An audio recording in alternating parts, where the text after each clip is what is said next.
ಎಲ್ಲರಿಗೂ ನಮಸ್ಕಾರ. Welcome back to my channel Sonu special. ಇವತ್ತು ನಾನು ಮನೆಯಲ್ಲಿ ಸುಲಭವಾಗಿ ಮಿಕ್ಸ್ಚರ್ ಯಾವ ರೀತಿ ಮಾಡೋದು ಅಂತೇಳಿ ತೋರಿಸ್ಕೊಡ್ತಾ ಇದ್ದೀನಿ. ತುಂಬಾ ಈಸಿ ಮಾಡೋದು, ಬನ್ನಿ ನೋಡ್ಕೊಳ್ಳೋಣ. ಮೊದಲು ನಾವು ಖಾರ ಸೇವನ್ನ ಪ್ರಿಪೇರ್ ಮಾಡ್ಕೊಳ್ಬೇಕಾಗುತ್ತೆ. ಈ ರೀತಿಯಾಗಿರ್ತಕ್ಕಂಥ ಖಾರ ಸೇವನ್ನ ಯಾವ ರೀತಿ ಪ್ರಿಪೇರ್ ಮಾಡ್ಕೊಳ್ಳೋದು ಅಂತೇಳಿ ನೋಡ್ಕೊಳ್ಳೋಣ. ಇಲ್ಲಿ ನಾನು ಒಂದು ಮಿಕ್ಸಿಂಗ್ ಬೌಲ್ಗೆ 1.5 ಕಪ್ಪಷ್ಟು ಕಡಲೆ ಹಿಟ್ಟನ್ನು ಸೇರಿಸ್ಕೊಳ್ತಾ ಇದ್ದೀನಿ. ಒಂದು ದೊಡ್ಡ ಚಮಚದಲ್ಲಿ 2.5 ಚಮಚ ಅಕ್ಕಿ ಹಿಟ್ಟನ್ನು ಹಾಕ್ಕೊಳ್ತಾ ಇದ್ದೀನಿ. ಅಕ್ಕಿ ಹಿಟ್ಟು ಹಾಕೋದ್ರಿಂದ ಕ್ರಿಸ್ಪಾಗಿ ಬರುತ್ತೆ ಅಂತ ಹೇಳಿ. ಹಾಗೆ ಒಂದು ಅರ್ಧ ಟೀ ಸ್ಪೂನಷ್ಟು ಅರಿಶಿನ ಪುಡಿ ಕೂಡ ಸೇರಿಸ್ಕೊಳ್ತಾ ಇದ್ದೀನಿ. ಕಲರ್ ತುಂಬ ಚೆನ್ನಾಗಿ ಬರುತ್ತೆ. ಜೊತೆಗೆ ಖಾರದ ಪುಡಿ 1 ಟೀ ಸ್ಪೂನಷ್ಟು ಹಾಕಿದ್ದೀನಿ. ಹಾಗೆ ರುಚಿಗೆ ತಕ್ಕಷ್ಟು ಉಪ್ಪು ಮತ್ತು ಓಂ ಕಾಳನ್ನು ಹಾಕ್ತಾಯಿದ್ದೀನಿ. ಅಂದರೆ ಅಜ್ವೈನ್ ಅಂತ ಬರುತ್ತಲ್ವ, ಅದು ಈ ರೀತಿ ಕೈಯಲ್ಲಿ ಉಜ್ಜಿಬಿಟ್ಟು ಹಾಕಿದರೆ ಟೇಸ್ಟ್ ತುಂಬಾ ಚೆನ್ನಾಗಿರುತ್ತೆ. ಇದನ್ನೆಲ್ಲ ಡ್ರೈ ಇಂಗ್ರೀಡಿಯೆಂಟ್ಸ್ ಏನಿದೆ ಇದನ್ನೆಲ್ಲ ಒಂದ್ಸಲ ಚೆನ್ನಾಗಿ ಮಿಕ್ಸ್ ಮಾಡ್ಕೊಳ್ಬೇಕು. ಎಲ್ಲದೂ ಕೂಡ ಚೆನ್ನಾಗಿ ಮಿಕ್ಸ್ ಮಾಡಿ ಆದಮೇಲೆ ಕಾಯ್ದಿರ್ತಕ್ಕಂಥ ಎಣ್ಣೆನ ಸೇರಿಸ್ತಾ ಇದ್ದೀನಿ. ಒಂದು 2ರಿಂದ 3 ಸ್ಪೂನಷ್ಟು. ಇದನ್ನು ಕೂಡ ಚೆನ್ನಾಗಿ ಮಿಕ್ಸ್ ಮಾಡಬೇಕು. ಎಣ್ಣೆ ಹಾಕಿದ ಮೇಲೆ ಕೈಯಲ್ಲಿ ಒಂದ್ಸಲ ಈ ರೀತಿ ಚೆನ್ನಾಗಿ ಮಿಕ್ಸ್ ಮಾಡ್ಕೊಳ್ಬೇಕು. ನಂತರ ನಾನಿಲ್ಲಿ 1 ಕಪ್ಪಲ್ಲಿ ನೀರನ್ನು ತಗೊಂಡಿದ್ದೀನಿ. ನೀರು ಎಷ್ಟು ಬೇಕಾಗುತ್ತೆ ನೋಡಿಕೊಂಡು ನೀರು ಹಾಕಿ ಚೆನ್ನಾಗಿ ನಾದ್ಕೊಳ್ಬೇಕಾಗುತ್ತೆ ಸಾಫ್ಟಾಗಿ. ಕನ್ಸಿಸ್ಟೆನ್ಸಿ ಬಂದ್ಬಿಟ್ಟು ಈ ರೀತಿ ಕೈಯಲ್ಲಿ ಅಂಟೋ ಥರನೇ ಇರಬೇಕು. ಈ ರೀತಿ ಇದ್ದರೆ ತುಂಬ ನೀಟಾಗಿ ಸಾಫ್ಟಾಗಿರುತ್ತೆ. ಇವಾಗ ಇಷ್ಟು ರೆಡಿ ಮಾಡ್ಕೊಂಡು ಆದಮೇಲೆ ಚಕ್ಲಿ ಹೋಳು ಬರುತ್ತಲ್ವ, ಅದ್ರದ್ದು ಈ ರೀತಿ ಚಿಕ್ಕ ಹೋಲು ಮತ್ತು ದೊಡ್ಡ ಹೋಲು ಎರಡನ್ನೂ ಪ್ಲೇಟ್ಸ್ ತೊಗೊಂಡಿದ್ದೀನಿ. ಹಾಗೆ ಚಕ್ಲಿ ಹೋಳಿಗೆ ನಾವು ಈ ರೀತಿ ಎಣ್ಣೆನ ಅಪ್ಲೈ ಮಾಡಬೇಕು. ಈ ರೀತಿ ಎಣ್ಣೆ ಅಪ್ಲೈ ಮಾಡಿದಾದ್ಮೇಲೆ ನಾನಿಲ್ಲಿ 2 ಭಾಗ ಮಾಡ್ಕೊಂಡಿದ್ದೀನಿ. 2 ಭಾಗ ಮಾಡಿಕೊಂಡು ಒಂದು ಬ್ಯಾಚನ್ನು ಫಸ್ಟು ಸೇರಿಸ್ಕೊಂಡು ದೊಡ್ಡ ಹೋಲ್ ಏನು ತೋರಿಸ್ತೆ ಅದನ್ನು ಹಾಕ್ಕೊಂಡು ಡೈರೆಕ್ಟಾಗಿ ಎಣ್ಣೆಯಲ್ಲಿ ಕರಿಯೋದಕ್ಕೆ ಶುರು ಮಾಡ್ತೀನಿ. ಎಣ್ಣೆ ಕೂಡ ಚೆನ್ನಾಗಿ ಕಾಯ್ದಿದೆ. ಇಲ್ಲಿ ಕಾಯ್ದಿರ್ತಕ್ಕಂಥ ಎಣ್ಣೆಗೆ ಈ ರೀತಿ ನಮಗೆ ಯಾವ ಶೇಪಲ್ಲಿ ಬೇಕಂದರೆ ಜಸ್ಟ್ ಈ ರೀತಿ ರೌಂಡಾಗಿ ಹಾಕೊಂಡೋದ್ರೆ ಸಾಕು. ಈ ರೀತಿ ಹಾಕೋಕ್ಕಾಗೋದಿಲ್ಲ, ಕೈ ಬಿಸಿ ಆಗುತ್ತೆ ಅನ್ನೋರು ಒಂದು ಪ್ಲೇಟ್ ಮೇಲೆ ಹಾಕಿ ಆ ಪ್ಲೇಟ್ ಸಹಾಯದಿಂದ ಇದರೊಳಗಡೆ ಹಾಕ್ಬೋದು, ಅಥವಾ ಡೈರೆಕ್ಟಾಗಿ ಬೇಕಾದರೂ ಈ ರೀತಿ ಹಾಕ್ಕೊಳ್ಬೋದು. ಎರಡೂ ಕಡೆ ಇವಾಗ ಕ್ರಿಸ್ಪ್ ಆಗೋವರೆಗೂ ನಾವು ಫ್ರೈ ಮಾಡ್ಕೊಳ್ಬೇಕಾಗತ್ತೆ. ಎರಡೂ ಕಡೆನೂ ಒಂದು 3 ನಿಮಿಷ ಬೇಯಿಸ್ಕೊಂಡ್ರೆ ಕ್ರಿಸ್ಪಾಗಿರ್ತಕ್ಕಂಥ ಖಾರ ಸೇವ್ ರೆಡಿ ಆಗುತ್ತೆ. ಇವಾಗ ಇದನ್ನು ತೆಗೆದು ಇನ್ನೊಂದು ಬ್ಯಾಚ್ ಹಾಕ್ತಾಯಿದ್ದೀನಿ. ಈ ಬ್ಯಾಚ್ ಬಂದ್ಬಿಟ್ಟು ಚಿಕ್ಕ ಹೋಲ್ ಇತ್ತಲ್ಲ ಆ ಬಿಲ್ಲೆನ ಹಾಕ್ಕೊಂಡಿದ್ದೀನಿ.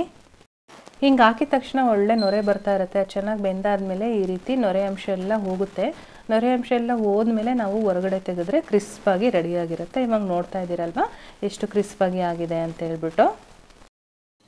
ಖಾರ ಸೇವ್ ಆದಮೇಲೆ ನೆಕ್ಸ್ಟು ಖಾರ ಬೂಂದಿ ಮಾಡ್ಕೊಳ್ಬೇಕು. ಅದಕ್ಕೆ ನಾನು 1 ಕಪ್ಪು ಕಡಲೆ ಹಿಟ್ಟನ್ನು ಹಾಕ್ಕೊಳ್ತಾ ಇದ್ದೀನಿ. ಹಾಗೆ 1.5 ಟೀ ಸ್ಪೂನು ಕ್ರಿಸ್ಪಾಗಿ ಬರೋದಕ್ಕೆ ಅಕ್ಕಿ ಹಿಟ್ಟನ್ನು ಸೇರಿಸ್ತಾ ಇದ್ದೀನಿ. ಹಾಗೆ ಒಂದು 1/4 ಟೀ ಸ್ಪೂನಷ್ಟು ಅರಿಶಿನ ಪುಡಿ ಸೇರಿಸ್ತಾ ಇದ್ದೀನಿ. ಜೊತೆಗೆ ಒಂದು ಅರ್ಧ ಟೀ ಸ್ಪೂನಷ್ಟು ಖಾರದ ಪುಡಿ, ಹಾಗೆ ರುಚಿಗೆ ತಕ್ಕಷ್ಟು ಉಪ್ಪು, ಒಂದು 2 ಪಿಂಚಷ್ಟು ಅಡುಗೆ ಸೋಡಾನ ಸೇರಿಸಿದ್ದೀನಿ.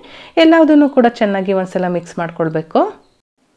ಮಿಕ್ಸ್ ಆದಮೇಲೆ ನಾನಿಲ್ಲಿ ನೀರನ್ನು ಸೇರಿಸ್ಕೊಂಡು ಮತ್ತೆ ಮಿಕ್ಸ್ ಮಾಡ್ತಾ ಇದ್ದೀನಿ. ಇದು ಬಂದು ಕನ್ಸಿಸ್ಟೆನ್ಸಿ ನಾವು ಮೆಣಸಿನ್ಕಾಯಿ ಬಜ್ಜಿ ಎಲ್ಲ ಮಾಡ್ತೀವಲ್ವ ಆ ರೀತಿ ಸ್ವಲ್ಪ ತೆಳುವಾಗಿರಬೇಕು. ಸೊ ನೀವಿಲ್ಲಿ ನೋಡ್ತಾ ಇರ್ಬೋದು ಇವಾಗ ಕನ್ಸಿಸ್ಟೆನ್ಸಿ ಯಾವ ರೀತಿ ಇದೆ ಅಂತ ಹೇಳ್ಬಿಟ್ಟು. ಇಷ್ಟು ತೆಳುವಾಗಿದ್ದರೆ ನಮಗೆ ಕರೆಕ್ಟಾಗಿರುತ್ತೆ. ಈ ರೀತಿ ಸೌಟಲ್ಲಿ ತೆಗೆದು ಬಿಡೋವಷ್ಟು ನಮಗೆ ಸರಿಯಾಗಿರಬೇಕು. ಸೊ ಎಣ್ಣೆ ಮತ್ತೆ ಕಾಯೋದಕ್ಕೆ ಇಟ್ಟಿದ್ದೆ ನಾನು. ಎಣ್ಣೆ ಕೂಡ ಚೆನ್ನಾಗಿ ಕಾಯ್ದಿದೆ. ಹಿಂಗೆ ಹಾಕಿದ ತಕ್ಷಣ ಮೇಲೆ ಬಂದರೆ ಎಣ್ಣೆ ಚೆನ್ನಾಗಿ ಕಾಯ್ದಿದೆ ಅಂತೇಳಿ. ಇಲ್ಲಿ ಬೂಂದಿ ಮಾಡೋ ಜಾಲರಿ ಇಲ್ಲದೇ ಇರೋ ಕಾರಣದಿಂದ ನಾನು ನಾರ್ಮಲ್ ಜಾಲರಿ ಬರುತ್ತಲ್ವ ಇದರಲ್ಲೇ ಖಾರ ಬೂಂದಿನ ಮಾಡ್ತಾಯಿದ್ದೀನಿ. ಈ ರೀತಿ ನಾವು ಮಾಡಿರ್ತಕ್ಕಂಥ ಮಿಶ್ರಣನ ಹಾಕ್ಕೊಂಡು ಜಸ್ಟ್ ಈ ರೀತಿ ಟ್ಯಾಪ್ ಮಾಡಿದರೆ ಆಯಿತು. ನೀವು ನೋಡ್ತಾ ಇರ್ಬೋದು ಎಷ್ಟು ಚೆನ್ನಾಗಿ ಬೂಂದಿ ಕಾಳು ಬರ್ತಾ ಇದೆ ಅಂತೇಳಿ. ಸೊ ಹೈ ಫ್ಲೇಮಲ್ಲಿ ಇಟ್ಕೊಂಡು ನಾವು ಒಂದು 3ರಿಂದ 4 ನಿಮಿಷ ಅಷ್ಟು ಬೇಯಿಸ್ಕೊಂಡ್ರೆ ಸಾಕು. ಕ್ರಿಸ್ಪಾಗಿ ರೆಡಿ ಆಗುತ್ತೆ. ನಮಗೆ ಗೊತ್ತಾಗುತ್ತೆ ಅದು ಕ್ರಿಸ್ಪಿನೆಸ್ಸು. ಕಲರ್ ಕೂಡ ಸ್ವಲ್ಪ ಲೈಟಾಗಿ ಕೆಂಪಾಗುತ್ತೆ. ನೀವು ನೋಡ್ತಾ ಇರ್ಬೋದು ರೆಡಿಯಾಗಿದೆ. ಇವಾಗ 4 ನಿಮಿಷನೂ ಬೇಕಾಗಲ್ಲ, ಒಂದು 3 ನಿಮಿಷದ ಒಳಗಡೆ ಆಗಿಬಿಡುತ್ತೆ. ನಾನು ಆ್ಯಕ್ಚುಲಿ ಟೈಮಿಂಗ್ಸ್ ಎಲ್ಲ ನೋಡ್ಕೊಳ್ಳಿಲ್ಲ. ಮತ್ತು ಇನ್ನೊಂದು ಬ್ಯಾಚ್ ಹಾಕಬೇಕಾದ್ರೆ ನೀಟಾಗಿ ಈ ರೀತಿ ವೈಪ್ ಮಾಡ್ಕೊಂಡಿರಬೇಕು. ಎಲ್ಲೂ ಕೂಡ ಹೋಲ್ ಬ್ಲಾಕ್ ಆಗಿರಬಾರ್ದು. ಇವಾಗ ನೋಡ್ತಾ ಇರ್ಬೋದು ಎಷ್ಟು ಚೆನ್ನಾಗಿ ಬೀಳ್ತಾ ಇದೆ ಅಂತೇಳಿ.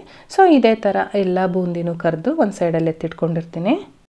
ಸೊ ಬೂಂದಿ ಖಾರ ಕೂಡ ರೆಡಿ ಆಯಿತು. ನೀವು ಇಲ್ಲಿ ನೋಡ್ತಾ ಇರ್ಬೋದು ಎಷ್ಟು ಕ್ರಿಸ್ಪಾಗಿ ಬಂದಿದೆ ಇದು ಕೂಡ ಅಂತೇಳಿ. ಹಾಗೆ ಅದೇ ಕಾಯ್ದಿರ್ತಕ್ಕಂಥ ಎಣ್ಣೆಗೆ ಅರ್ಧ ಕಪ್ಪು ನಾನಿಲ್ಲಿ ಕಡಲೆಕಾಯಿ ಬೀಜನ ಸೇರಿಸ್ತಾ ಇದ್ದೀನಿ. ಕಡಲೆಕಾಯಿ ಬೀಜನೂ ಅಷ್ಟೇ ಕ್ರಿಸ್ಪಾಗೋವರೆಗೂ ಫ್ರೈ ಮಾಡಿಕೊಂಡು ಎತ್ತಿಟ್ಕೊಳ್ಬೇಕು. ಈ ಕಡಲೆಕಾಯಿ ಬೀಜ ಫ್ರೈ ಮಾಡಬೇಕಾದ್ರೆ ಆದಷ್ಟು ಮೀಡಿಯಮ್ ಫ್ಲೇಮಲ್ಲಿ ಇಟ್ಕೊಳ್ಳಿ. ಐ ಫ್ಲೇಮಲ್ಲಿ ಇಟ್ಕೊಂಡ್ರೆ ಬೇಗ ಸೀದೋಗೋ ಅಂಥ ಚಾನ್ಸ್ ಇರುತ್ತೆ. ನೆಕ್ಸ್ಟ್ ಬಂದ್ಬಿಟ್ಟು ನಾನು ಒಂದು 3/4 ಕಪ್ಪಷ್ಟು ಅಂದರೆ ಅರ್ಧ ಕಪ್ಪಲ್ಲಿ 3/4 ತೊಗೊಂಡಿದ್ದೀನಿ. ಕಡಲೆನ ಹಾಕ್ತಾಯಿದ್ದೀನಿ, ಹುರುಗಡಲೆ ಬರುತ್ತಲ್ವ ಅದು. ಕಡಲೆ ಕೂಡ ಅಷ್ಟೇ ಕ್ರಿಸ್ಪಾಗಿ ಸ್ವಲ್ಪ ಕಲರ್ ಚೇಂಜ್ ಆಗುತ್ತೆ, ಅಲ್ಲಿವರೆಗೂ ಫ್ರೈ ಮಾಡ್ಕೊಳ್ಬೇಕಾಗತ್ತೆ. ಅದಾದಮೇಲೆ ಈಗ ಕಡಲೆಕಾಯಿ ಬೀಜ, ಕಡಲೆ ಇದನ್ನೆಲ್ಲ ಒಂದು ಪಾತ್ರೆಯಲ್ಲಿ ಹಾಕಿ ಎತ್ತಿಟ್ಕೊಳ್ಬೇಕು. ಇವಾಗ ನೋಡಿ ಇದು ಕೂಡ ರೆಡಿಯಾಗಿದೆ. ನೆಕ್ಸ್ಟು ನಾನಿಲ್ಲಿ ಹಸಿ ಕರಿಬೇವಿನ ಸೊಪ್ಪನ್ನು ಹಾಕಿದ್ದೀನಿ. ಇದನ್ನು ಸ್ವಲ್ಪ ಕ್ರಿಸ್ಪ್ ಆಗೋವರೆಗೂ ಫ್ರೈ ಮಾಡಿ ಇದನ್ನು ಕೂಡ ಎತ್ತಿಟ್ಕೊಳ್ಳೋಣ. ಆ್ಯಕ್ಚುಲಿ ಇವಾಗ ನನ್ನ ವಾಯ್ಸ್ ಸರಿ ಇಲ್ಲ, ಹಾಗಾಗಿ ತುಂಬ ಡೆಪ್ತಾಗಿ ನಾನು ಎಕ್ಸ್ಪ್ಲೈನ್ ಮಾಡ್ತಾ ಇಲ್ಲ. ಸೊ ಇವಾಗ ನಾನು ಏನು ಫ್ರೈ ಮಾಡಿ ಇಟ್ಕೊಂಡಿದ್ದೆ ಇದನ್ನೆಲ್ಲದೂ ಕೂಡ ಒಂದು ದೊಡ್ಡ ಗಾತ್ರದ ಮಿಕ್ಸಿಂಗ್ ಬೌಲ್ಗೆ ಸೇರಿಸ್ಕೊಳ್ತಾ ಇದ್ದೀನಿ. ಎಲ್ಲದೂ ಕೂಡ ಟಿಶ್ಯೂ ಪೇಪರ್ ಮೇಲೆ ಇಟ್ಕೊಂಡಿದ್ದೆ, ಎಣ್ಣೆ ಚೆನ್ನಾಗಿ ಹೀರ್ಕೊಳ್ಳಿ ಅಂತ ಹೇಳ್ಬಿಟ್ಟು. ಇದ್ರ ಜೊತೆಗೆ ನಾನಿಲ್ಲಿ ಕಾರ್ನ್ಫ್ಲೇಕ್ಸ್ ಹಾಕ್ತಾಯಿದ್ದೀನಿ ಒಂದು ಅರ್ಧ ಕಪ್ಪಷ್ಟು, ಹಾಗೆ ಒಂದು ಅರ್ಧ ಟೀ ಸ್ಪೂನಷ್ಟು ಖಾರದ ಪುಡಿ ಕೂಡ ಸೇರಿಸ್ತಾ ಇದ್ದೀನಿ. ಜೊತೆಗೆ ಉಪ್ಪು, ಈಗ ಆಲ್ರೆಡಿ ನಾವು ಖಾರ ಸೇವ್ ಮಾಡಬೇಕಾದ್ರೆ ಉಪ್ಪೆಲ್ಲ ಹಾಕಿದ್ದೀವಿ, ಬೂಂದಿ ಖಾರಕ್ಕೂ ಹಾಕಿದ್ದೀವಿ. ಉಪ್ಪು ಹಾಕಬೇಕಾದ್ರೆ ನೋಡಿ ಹಾಕ್ಕೊಳ್ಬೇಕಾಗತ್ತೆ. ಎಲ್ಲದೂ ಕೂಡ ಈ ರೀತಿ ಟಾಸ್ ಮಾಡಿ ಮಿಕ್ಸ್ ಮಾಡ್ಕೊಂಡಾದಮೇಲೆ ಇವಾಗ ನಾವು ಮೊದಲೇ ಫ್ರೈ ಮಾಡಿ ಇಟ್ಕೊಂಡಿದ್ವಲ್ವ ಬೂಂದಿ ಖಾರ ಮತ್ತು ಖಾರ ಸೇವು ಅದನ್ನು ಸೇರಿಸ್ಕೊಳ್ತಾ ಇದ್ದೀನಿ. ಇಲ್ಲಿ ಖಾರ ಸೇವನ್ನ ಈ ರೀತಿ ನಮಗೆ ಯಾವ ಸೈಜಲ್ಲಿ ಬೇಕೋ ಆ ಸೈಜಲ್ಲಿ ಈ ರೀತಿ ಮುರಿದ್ಬಿಟ್ಟು ಹಾಕ್ಕೊಂಡ್ರೆ ಆಯಿತು. ಹಿಂಗೆ ಜಸ್ಟ್ ಹಿಂಗೆ ಮುರಿದ್ರೆ ಪುಡಿ ಪುಡಿ ಆಗುತ್ತೆ ಅದೇನು. ಸುಮಾರು ಇಷ್ಟಕ್ಕೆ ನನಗೆ ಒಂದು ಅರ್ಧದಿಂದ 3/4 kg ಮಿಕ್ಸ್ಚರ್ ರೆಡಿಯಾಗಿತ್ತು. ಸೊ ಯಾವುದಾದ್ರೂ ಚಿಕ್ಕ ಪುಟ್ಟ ಫಂಕ್ಷನ್ ಇದ್ದಾಗ ನಾವು ಮನೆಯಲ್ಲೇ ಈ ರೀತಿ ಮಾಡ್ಕೊಳ್ಬೋದು. ಟೇಸ್ಟ್ ಅಂತೂ ತುಂಬಾ ಚೆನ್ನಾಗಿತ್ತು, ಎಲ್ಲರೂ ಕೂಡ ತುಂಬ ಇಷ್ಟಪಟ್ಟು ತಿಂದರು. ಎಲ್ಲದೂ ಕೂಡ ಇವಾಗ ಚೆನ್ನಾಗಿ ಮಿಕ್ಸ್ ಮಾಡಿದ್ದೀನಿ. ನೀವು ನೋಡ್ತಾ ಇರ್ಬೋದು ಎಷ್ಟು ಕಲರ್ಫುಲ್ಲಾಗಿ ಕಾಣಿಸ್ತಾ ಇದೆ, ನೋಡ್ತಾ ಇದ್ರೇ ಹಾಗೆ ತಿನ್ನಬೇಕು ಅಂತ ಅನ್ನಿಸ್ತಾ ಇದೆ. ತುಂಬಾ ಚೆನ್ನಾಗಿತ್ತು. ನೀವು ಕೂಡ ಮಾಡಿ ಮನೆಯಲ್ಲಿ ಹೇಗೆ ಬಂತು ಅಂತೇಳಿ ಕಮೆಂಟ್ ಮಾಡಿ ತಿಳಿಸಿ. ಹಾಗೆ ವಿಡಿಯೋಗೊಂದು ಲೈಕ್ ಮಾಡಿ, ಸಬ್ಸ್ಕ್ರೈಬ್ ಮಾಡ್ಕೊಳ್ಳಿ. ಫೇಸ್ಬುಕ್ಕಲ್ಲಿ ನೋಡ್ತಾ ಇರೋರು ಫಾಲೋ ಮಾಡೋದಂತೂ ಮರಿಬೇಡಿ. ನಾನು ಮತ್ತೆ ಸಿಗ್ತೀನಿ ಮುಂದಿನ ವಿಡಿಯೋದಲ್ಲಿ. Thank you.